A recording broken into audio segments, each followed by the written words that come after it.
নমস্কাৰ বন্ধুসকল, spiritual legal চেনেলটোত আপোনালোকক স্বাগতম জনাইছোঁ। আজি মই আপোনালোকক এটি সৰু কাহিনী শুনাব বিচাৰিছোঁ আৰু এই কাহিনীটোৱে আপোনালোকৰ জীৱনটোক কিছু পৰিমাণে হ'লেও সুন্দৰ কৰিবলৈ প্ৰেৰণা যোগাব বুলি আশা কৰিলোঁ।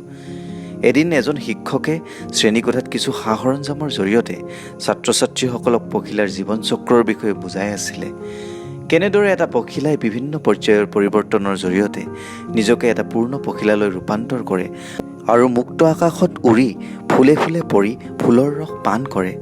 শিক্ষকজনে এই কথাখিনি বুজাই থাকোঁতে কিছু সময়ৰ বাবে শ্ৰেণীকোঠাটোৰ পৰা বাহিৰলৈ ওলাই যায় আৰু সেই সময়ছোৱাতে ছাত্ৰ এজনে পখিলা এজনীয়ে লেটা এটাৰ সৰু ফুটা এটাৰে বাহিৰলৈ ওলাই আহিবলৈ অপ্ৰাণ চেষ্টা কৰা এক দৃশ্য প্ৰত্যক্ষ কৰে আৰু সেই পখিলাজনীৰ সংগ্ৰাম দেখি ল'ৰাজনৰ মনত বৰ দুখ লাগে আৰু ততাতৈয়াকৈ পখিলাজনীক সহায় কৰাৰ মনোভাৱেৰে লেটাটোৰ ফুটাটো বহল কৰি দিয়ে, যাতে পখিলাজনীয়ে সহজতে লেটাটোৰ পৰা বাহিৰলৈ ওলাই আহিব পাৰে। যাৰ ফলস্বৰূপে পখিলাজনী অতি সহজতে বাহিৰলৈ ওলাই আহিবলৈ সক্ষম হ'ল সঁচা, কিন্তু কিছু সময় কোঠাটোত উৰি ফুৰাৰ পিছতেই পখিলাজনীয়ে নিজৰ প্ৰাণ ত্যাগ কৰিলে আৰু সেই দৃশ্যটো দেখি ল'ৰাজনে মনত বহুত দুখ পালে। যেতিয়া পুনৰবাৰ শিক্ষকজন শ্ৰেণীকোঠাত উপস্থিত হ'ল, তেতিয়া ছাত্ৰজনে গোটেইখিনি কথা শিক্ষকজনক বিৱৰি ক'লে।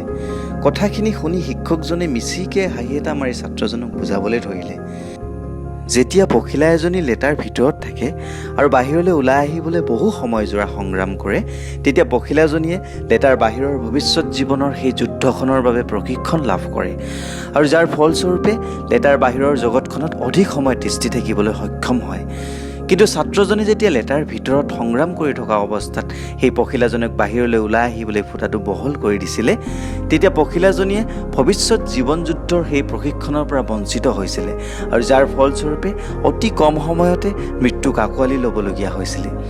হয় বন্ধুসকল, শিক্ষকজনে কোৱা উক্ত কথাখিনি কেৱল পখিলাজনীৰ জীৱনৰ ক্ষেত্ৰতে সীমাবদ্ধ নহয়, পৃথিৱীত বসবাস কৰা প্ৰত্যেকটো জীৱ জন্তু চৰাই চিৰিকটিকে আদি কৰি আমাৰ মানৱ জাতিৰ ক্ষেত্ৰতো প্ৰযোজ্য।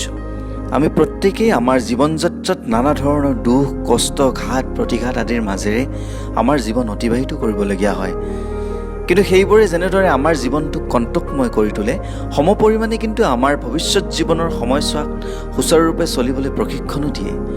গতিকে বন্ধুসকল, আমাৰ জীৱন যাত্ৰাত অহা ঘাত প্ৰতিঘাত দুখ কষ্ট আদিক লৈ আমি কেতিয়াও দুখী হ'ব নালাগে, বৰঞ্চ সেইবোৰক জীৱন যুদ্ধৰ প্ৰশিক্ষণ হিচাপে আঁকোৱালিহে ল'ব লাগে আৰু সুস্থ মস্তিষ্কৰে সমাধান কৰিবলৈ যত্ন কৰিব লাগে। অন্যথা আমি যদি সেইসমূহ দুখ কষ্টৰ পৰা নিজকে বিৰত ৰাখিব বিচাৰোঁ অথবা দুখত ভাগি পৰোঁ আৰু সমাধানৰ কথা পাহৰি যাওঁ, তেন্তে আমি এদিন সেই পখিলাজনীৰ দৰে জীৱন যুদ্ধত হাৰ মানিব লাগিব। মনত ৰাখিব, জীৱনৰ অন্য এক নাম সংগ্ৰাম। ধন্যবাদ।